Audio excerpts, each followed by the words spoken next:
Hello, everyone. And today we're going to talk about something a lot more serious than I usually do. Today I'm going to talk about a case that I just happened to, it's a criminal case that I happened to stumble upon.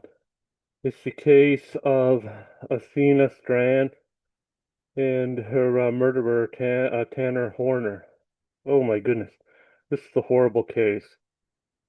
What happened to that little girl when she was abducted in 2022 in November during the holiday season? By this monster who was a FedEx driver. Well, actually was a subcontractor for FedEx, but still driving one of their trucks was you can tell him very upset, was just horrible. I mean, first he said after the kid went missing, 'cause he abducted her and killed her. After the kid went missing, he said when confronted, tried to cover it up, but when they found him there a couple days later, he was like, "Oh, I backed up into her and hurt her and I brought her into my truck to give her basically, once over, see she was okay. She threatened to tell her father or parents in general, her family, whatever. Story changed first to father, then just whoever.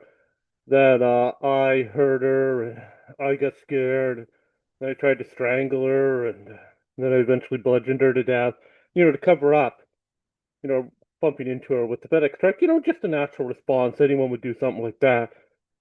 But then it came out during the trial over the last 6 months that this dude had actually lured the child in, even lifted her up into his FedEx truck, and he was there to deliver one of her Christmas presents, a Barbie, well, a set of Barbies.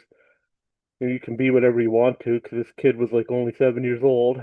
That was her Christmas gift, living with her father. I mean, truly horrible. Truly horrible. So we lured her in, lifted her up into the truck, and the kid asked, when he started to leave there, what's going on? Why are you, where are you taking me? Are you a kidnapper even? Then he takes her down the road for a while, and this is the first few minutes, because he stops and then covers up the front camera and the back camera and the FedEx truck. He's smart enough to do that, but he wasn't smart enough to realize there was still audio recording. But anyway, he says to the girl when she asks, "Why are you doing this? Are you a kidnapper?" He said, "Oh, it's because, something paraphrase, it's because you're pretty or very pretty." He says this sicko says this to a 7-year-old kid. And then, after talking with her for a while, asking, ignoring her pleas and asking, where do you go to school, stuff like that, he then tells her to take her shirt off. I mean, it's just sickening. Just horrible. By now, we only have audio. The kid's like, no, that's like paraphrasing. No, that's wrong. And she says something along the lines of, this is all related by reporters who were in court when this was played, like the first few minutes of video and then the audio of these recordings that went on for about an hour.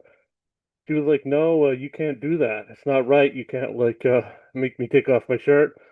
I can't do that to other people." And my mother tells me, "You can't do that to me." He obviously ignores it, tells her to take it off because she's very pretty. That's why he did this.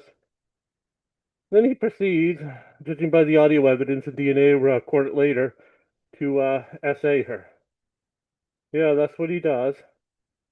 You even hear the poor kid in the audio, according to the reporters that were there in the courtroom. There were two of them. They were. I'll link to that raw video, the description of what happened by these two brave reporters. I don't know how they put up with it being there, much less the George and anyone else involved.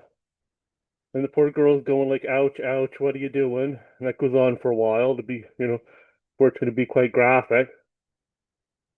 Then there's some silence apparently, and then there's like rustling, and you hear like some scuffling and even some stomping.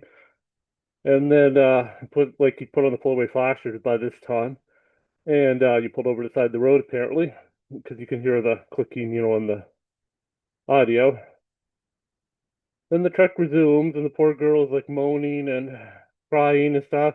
He keeps telling her to shut up, or he's gonna come back there and you know brutalize her some more after he apparently essayed her and then kicked the crap out of her, probably trying to kill her initially by strangulation and maybe by blunt force trauma, because apparently he did both according to the autopsy.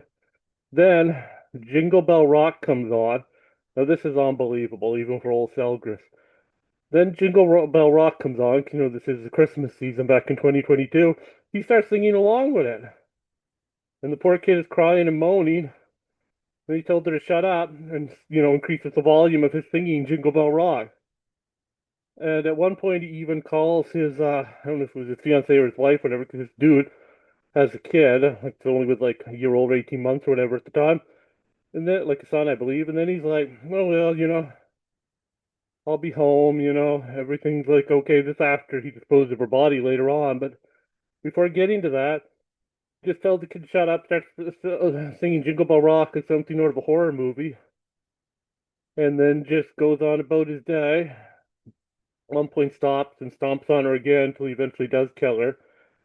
Then afterwards, he goes to, after he disposes of the body at a creek bed with some water, he goes and stops at a, convenience store along the highway, a 7-Eleven or something, and gets a paper towel and some cleaning products so he can clean up where the kid vomited.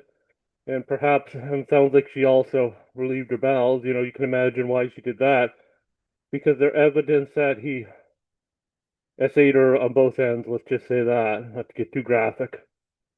I'm not monetized yet on YouTube, but still, not only because of that, but just out of respect for people. Then he cleans that up, goes home, pretends nothing happened. Grandmother, even the next day, or perhaps overnight into the next day, sends him like images, like, because she knows the girl disappeared on his route for his release. He's like, I'm affiliate of FedEx Air, people that they hire on. Apparently, when they get busy over the Christmas season, like he's like a subsidiary. And she's like, oh, if you see this poor little girl, like report it, she's missing. And then the grandmother's like, he brushes it off and doesn't seem to really care. When they eventually catch him, like I say, he gives that story about another day or two. Because I think they caught him in like 2 or 3 days after this happened. It's not quite clear. They, from what I've heard, he then just gives the, cock and bull story about,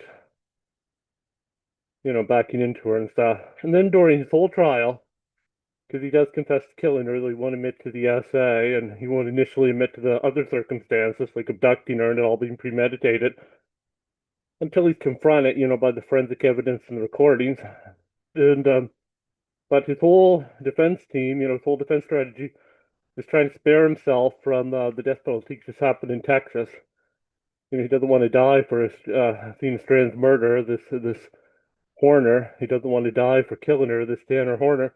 So he says, "Oh, I had fetal alcohol syndrome when I was a baby and a young kid because my mother drank. That I had autism. I was bullied in school." Like everything he can is just to like in the whole sentencing phase, which is the main thrust, because he's admitted his guilt, though he's kind of obfuscated some of the circumstances which come out. I don't think he would have if he'd known that those cameras are still recording audio. He his whole thing is I don't want to die, basically, so I have all these mitigating circumstances. You know, I killed her, but it's not my fault. I have multiple personality syndrome. That was another card he played. I mentioned the autism, the fetal alcohol, I had a bad upbringing, of course, the bullying. His stepfather wasn't nice to him. He had to go live with his grandparents. His grandfather wasn't nice to him, verbally abusive, whatever, blah, blah, blah, blah, blah, blah. Just this guy trying to escape any responsibility. So a couple days ago now, 2 days ago, he was, the sentence came back and they sentenced him to death. And I'd say deservedly so. I mean, there is some debate about the death penalty, but if it doesn't exist for a guy like this, I mean, who does it exist for? Apparently, he also essayed a couple when he was in his early 20s. He was 32 when this happened.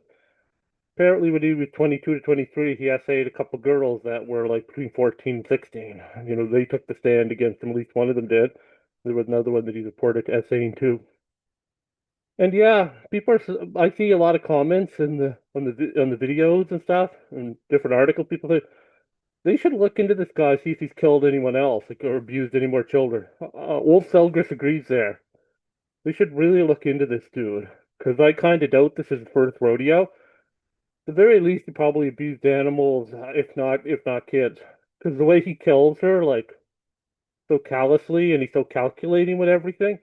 He didn't show any remorse all the time he was in, like on trial or in prison. Oh, I should say jail because you're in prison once you're convicted. Oh, and that's another thing. But let me finish that first point. The way he didn't show any remorse, he obviously did something like this before. This isn't his first rodeo. And if it was, thank goodness they captured him because if they hadn't, I'm sure he would have done, if he got away with it somehow, he would have killed more people, more kids especially, and essayed them. I have no doubt in my mind. But yeah, then the coward, getting back to it, did everything he could to live.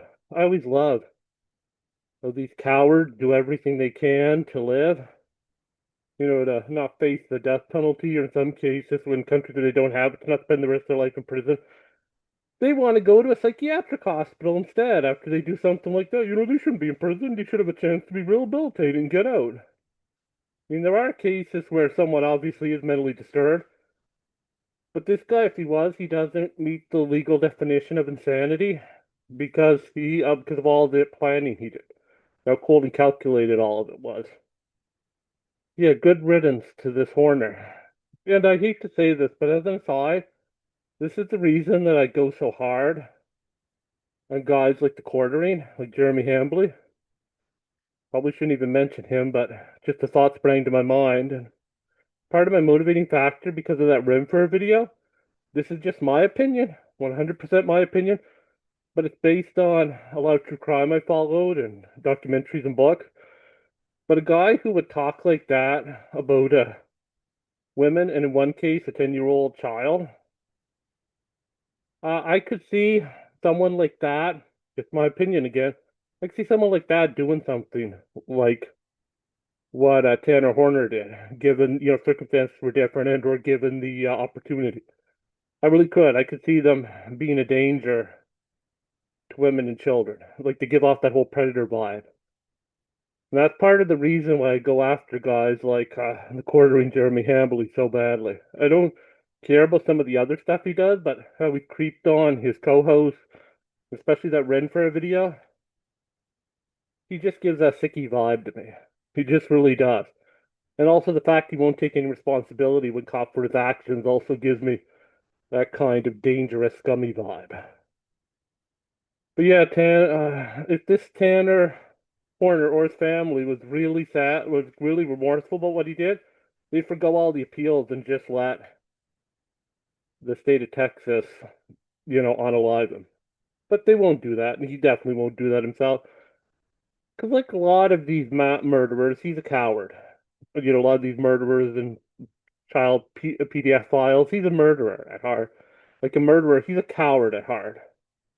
It's upset mixing up my words there, but yeah, he's a coward at heart, and he doesn't want to face justice. Oh, another thing, he became apparently a born again evangelical Christian, during his stay in the penitentiary the last few years. Well, the jail, while he was awaiting trial. And I always laugh when I hear that. They always find religion, when they're on death, or when they're on death row, or they're going to be, or life in prison for doing some horrendous or several horrendous crimes. It's always great how they do that. It's like, oh, I found religion. I'm a different person now. I should be let off. I'm really sorry, but I'm still not, still going to make the family go through all this, waiving my right to the mitigation on the trial there. I'm also going to make society pay to keep me alive for X number of years, decades, while I do all these appeals. But I'm born again, but I'm not going to actually take any responsibility for what I've done. I deserve to have a chance too, because I'm a different person. More likely just a scam, hoping that they can get sent to a mental hospital, get a lighter sentence, and get out again and do it again. I have no doubt in my mind this Horner would commit this crime again or something similar if given the chance. So, on that lovely note, from Azeroth Court, my ne'er-do-wells, have a wonderful day. And be thankful that nothing like this ever happened to you, and hopefully it'll never happen to you or anyone you know.